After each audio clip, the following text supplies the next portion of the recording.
लंबा रास्ता तभी कम होता है जब हम खुद को लगातार आगे बढ़ाते रहे। जितनी तेजी से हम जीवन में आगे बढ़ेंगे, उतनी ही तेजी से मंजिल हमारे नजदीक आती रहेगी। आपका स्वागत है बोधि एक्टिवेटेड यूट्यूब चैनल पर। आप लोग वीडियो को पूरा जरूर देखें, क्योंकि आधा अधूरा ज्ञान जीवन के लिए हानिकारक होता है। तो चलिए वीडियो को शुरू करते हैं। एक बार की बात है, गौतम बुद्ध को किसी गांव में प्रवचन देने के लिए जाना था। इसलिए वह सुबह जल्दी उठे और अपने शिष्य आनंद को अपने साथ लेकर उस गांव की ओर चल दिए। बुद्ध और आनंद को चलते चलते काफी देर हो गई, लेकिन वह गांव तो आने का नाम ही नहीं ले रहा था। चलते चलते आनंद थक गया था। वह बुद्ध से बोला, बुद्ध, हमें चलते हुए इतनी देर हो गई, लेकिन अभी तक वह गांव नहीं आया। हम आसपास किसी से पूछ लेते हैं कि गांव कितनी दूरी पर है। बुद्ध बोले, ठीक है, तुम पूछ सकते हो। चलते चलते रास्ते में आनंद को एक किसान दिखा जो कि खेतों में काम कर रहा था। तभी आनंद उसके पास पहुंचा और बोला, हमें उत्तर दिशा में जो गांव पड़ता है उस तरफ जाना है। अभी हमें कितना वक्त लगेगा? किसान बोला, बस 2 किलोमीटर है, आने ही वाला है। ऐसा सुनकर आनंद की जान में जान आई। वह सोचने लगा, चलो ठीक है, कुछ ही देर में हम गांव पहुंच जाएंगे। वह किसान बुद्ध को देखकर मुस्कुराया और बुद्ध भी उसे देखकर मुस्कुराए। आनंद दोनों के मुस्कुराहट के पीछे छिपे भाव को नहीं समझ पाया। बुद्ध पहले भी उस गांव में गए हुए थे, इसलिए वह जानते थे कि वह गांव अभी बहुत दूरी पर है। अब चलते चलते उन्हें और देर हो गई। रास्ते में आनंद को एक अम्मा दिखाई दी जो कि सर पर लकड़ियों का गढ़ा लेकर चल रही थी। आनंद ने उन्हें रोका और पूछा, अम्मा, हमें उत्तर दिशा में जो गांव पड़ता है उधर जाना है, हमें कितना वक्त लगेगा? अम्मा बोली, बेटा, बस 2 किलोमीटर दूर है। अम्मा बुद्ध को देखकर मुस्कुराई और बुद्ध भी अम्मा को देखकर हल्के से मुस्कुराए। आनंद को फिर समझ नहीं आया कि आखिर यह दोनों एक दूसरे को देखकर क्यों मुस्कुरा रहे हैं। फिर काफी देर चलने के बाद आनंद को एक तीसरा व्यक्ति दिखा। आनंद ने उससे वही सवाल किया और उसने भी यही उत्तर दिया कि गांव बस 2 किलोमीटर दूर है। आनंद अब बहुत ज्यादा थक गया था, इसलिए उससे रहा नहीं गया।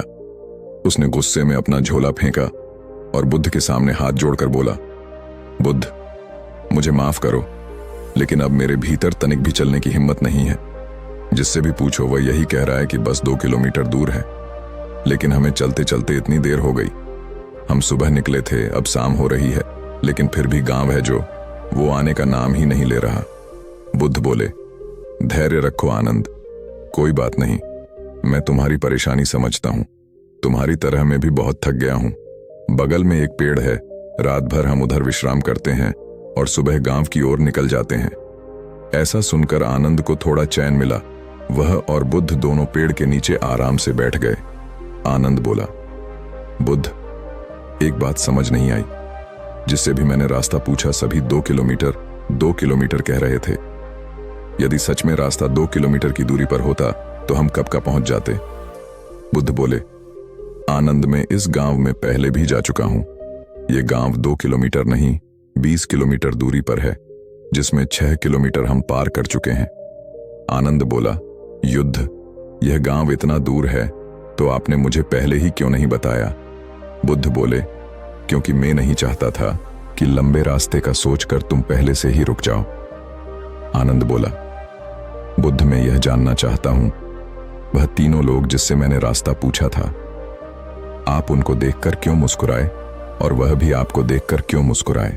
बुद्ध बोले, वह मुझे और मैं उन्हें देखकर समझ गया था कि हमारा काम एक ही है, दूसरों को आगे बढ़ाना।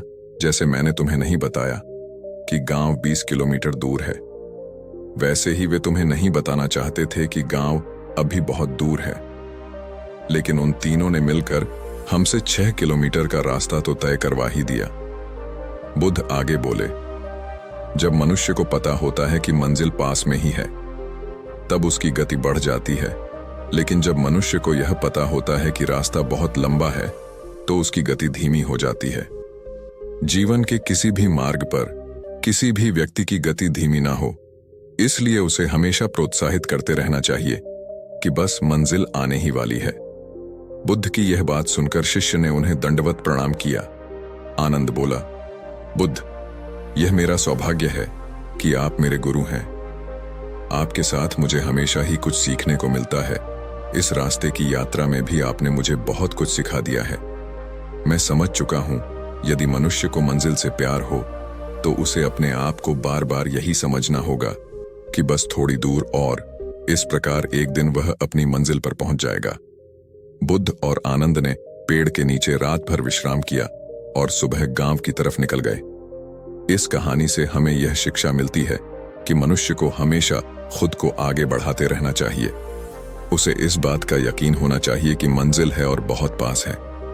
वह दूरी तभी घटेगी जितना हम आगे बढ़ेंगे। तो अपने कदमों को तेज करो और खुद से हमेशा यही कहो कि मंजिल दूर नहीं, मंजिल पास है। तो दोस्तों, उम्मीद करते हैं आपको हमारी गौतम बुद्ध की यह कहानी मंजिल दूर नहीं पसंद आई होगी ऐसे ही।